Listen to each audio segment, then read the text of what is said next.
In a hole in the ground there lived a hobbit. Not a dirty, wet hole, nor a dry, bare, sandy hole. It was a hobbit hole, and that means comfort. His name was Baggins. The Bagginses had lived in the neighborhood of the hill from time out of mind, and people considered them very respectable because they never had any adventures or did anything unexpected. This is a story of how a Baggins had an adventure. Hobbits are, or were, a little people, and smaller than the bearded dwarves. The mother of this hobbit, Bilbo Baggins, that is, was the famous Belladonna Took. It is probable that Bilbo, her only son, inherited something a bit queer in his makeup from the Took side, something that only waited for a chance to come out.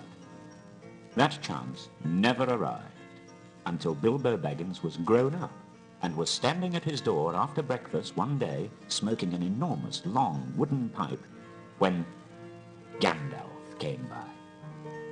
Gandalf. Tales and adventures spouted up all over the place wherever he went. He was, you see, a wizard.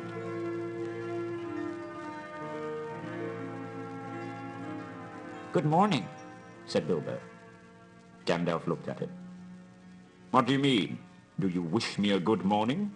Or mean that it is a good morning whether I want it or not? Or that you feel good this morning? Or that it is a morning to be good on?" "All of them at once," said Bilbo, blowing a beautiful grey ring of smoke that sailed up into the air and floated away over the hill. "Very pretty," said Gandalf. "But I have no time to blow smoke rings. I am looking for someone to share in an adventure, and it's very difficult to find anyone." "I should think so, in these parts.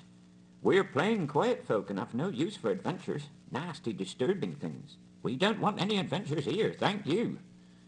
You might try over the hill or across the water." "Let me see, I don't think I know your name." Gandalf's eyes sparkled. "But I know your name, Mr. Bilbo Baggins, and you do know my name, though you don't remember. I am Gandalf, and Gandalf means me." Gandalf. Gandalf? Good gracious me!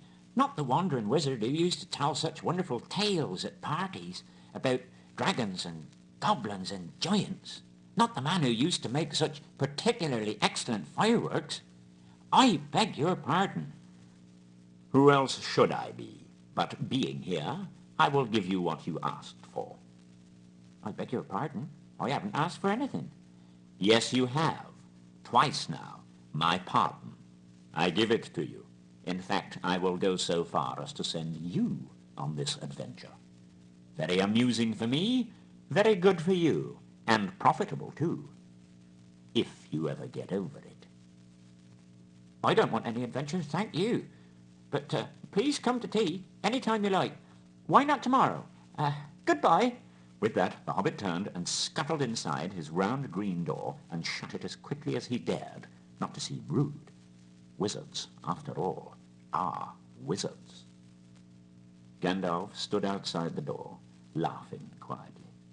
Then, with the spike on his staff, he scratched a queer sign on the hobbit's beautiful green front door. Then he strode away. Next day, just before tea time,